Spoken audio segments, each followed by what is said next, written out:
अस्सलाम वालेकुम, I welcome you all. इस शॉर्ट से वीडियो में आपके साथ सीए का कंप्लीट कोर्स ओवरव्यू शेयर करेंगे। आपके माइंड में क्वेश्चंस होते हैं कि सीए में एलिजिबिलिटी क्राइटेरिया क्या है, क्या फ़ी स्ट्रक्चर होगा, कितनी स्कॉलरशिप्स अवेलेबल होती हैं, कहाँ कहाँ पे स्कॉलरशिप्स होंगी, क्या इसका स्कोप है, क्या सैलरी पैकेजेस होते हैं, अगर कोई बंदा जॉब करना चाहे या अपना काम स्टार्ट करना चाहे तो क्या दोनों ऑप्शंस अवेलेबल हैं, कोई पाकिस्तान से बाहर मूव करना चाहे तो क्या उसके पास वो भी ऑप्शंस हैं, अगर दूसरी क्वालिफ़िकेशंस के साथ कंपेयर किया जाए तो इसको किस तरह से देखा जा सकता है, क्या इसका स्ट्रक्चर है, कितने एग्ज़ाम्स होते हैं, passing percentages and all that. आपके माइंड में ये जो क्वेश्चंस होते हैं इनको मैं क्लियर करने की कोशिश करूँगा।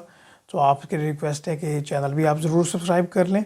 इसके अलावा सीएमए है या एसीसी है, दूसरी क्वालिफ़िकेशंस हैं, उनके बारे में भी हम वीडियोस डिटेल में बना चुके हैं, तो उनके लिंक्स आपको डिस्क्रिप्शन में मिल जाएंगे। अगर आप उनकी डिटेल्स लेना चाहें तो ज़रूर विज़िट कर लीजिएगा डिस्क्रिप्शन। तो स्टार्ट करते हैं। देखें, अगर हम इंट्रोडक्शन की बात करें तो सीए पाकिस्तान की बिज़नेस फील्ड में सबसे लीडिंग प्रोफेशनल क्वालिफ़िकेशन है, काफ़ी पुरानी भी है। अगर कोई बंदा सीए क्वालिफाई कर जाए तो उसके बाद आपको जॉब की परेशानी नहीं होती और आप अपना काम भी स्टार्ट कर सकते हैं। सबसे पहले हम एलिजिबिलिटी क्राइटेरिया से बात करते हैं।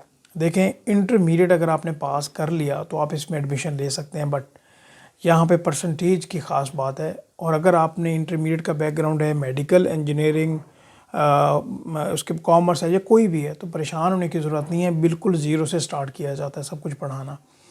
60% या 60% से अगर आपके ज़्यादा मार्क्स हैं तो आप डायरेक्ट सीए में एडमिशन ले सकते हैं। अगर आपके 60% से कम मार्क्स हैं और 50% से ज़्यादा हैं तो फिर आपको एंट्रेंस देना पड़ेगा। एंड अनफॉर्चुनेटली अगर आपके 50% से कम मार्क्स बनते हैं तो फिर आप सीए में एडमिशन नहीं ले सकते। क्लियर हो गया।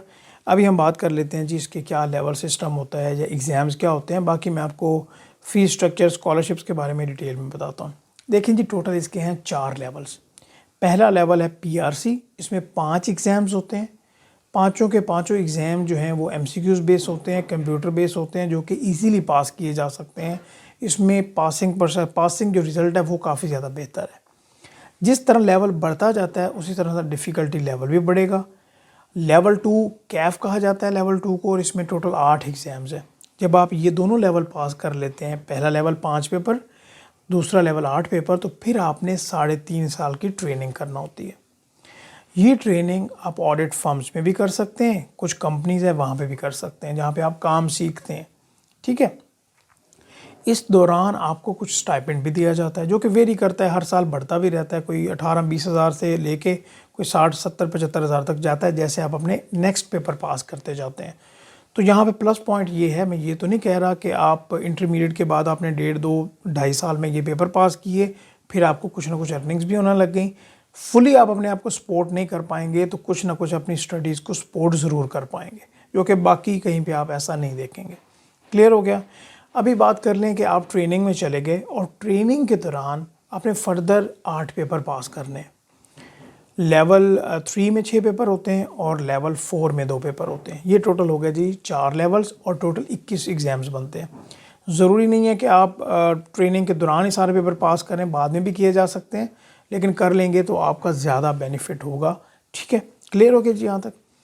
अभी हम बात कर लेते हैं कि सर आपने ये बता दिया, पासिंग परसेंटेजेस के बारे में बता दें, डिफ़िकल्टी लेवल में बता दें। समझ लीजिएगा, लेवल 1 में डिफ़िकल्टी लेवल कम है, उसी तरह से लेवल्स में डिफ़िकल्टी लेवल बढ़ता जाता है। ठीक है, इसको आप किसी ग्रेजुएशन या मास्टर्स के साथ कंपेयर नहीं कर सकते डिफ़िकल्टी लेवल के हिसाब से, क्योंकि ये काफ़ी उनसे ज़्यादा डिफ़िकल्ट भी है, लेकिन जो कंसिस्टेंट रहे वो कर जाता है इजीली। कितना मिनिमम टाइम लगता है? मिनिमम टाइम 4.5 से 5 साल लगते हैं, बट काफ़ी लोग हैं जिनको काफ़ी ज़्यादा टाइम भी लग जाता है। तो टोटली आपकी एफ़र्ट्स पे डिपेंड कर रहा होता है कि आप कितना जल्दी इसको पास करते हैं।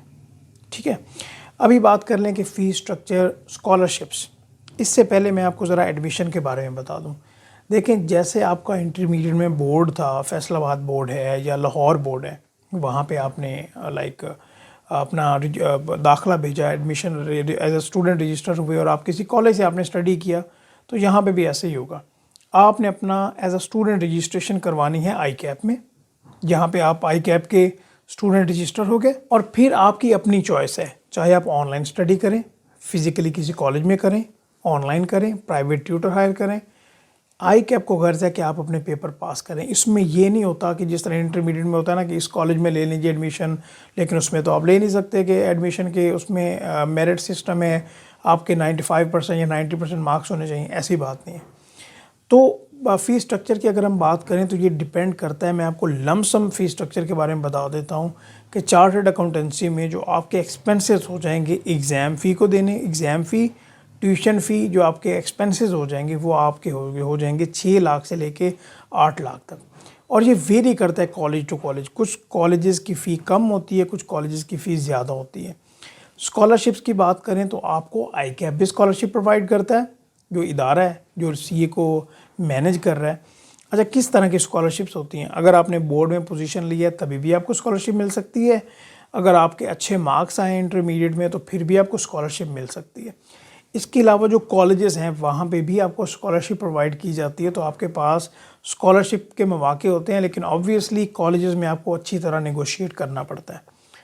क्या बेस्ट चॉइस है, फिज़िकली क्लासेस ले लें या ऑनलाइन क्लासेस ले लें? देखिए, ये आपकी अपनी चॉइस है। अगर आप ज़्यादा अफोर्ड नहीं करते तो ऑनलाइन कर लें, अगर अफोर्ड करते हैं तो फिज़िकल कर लें।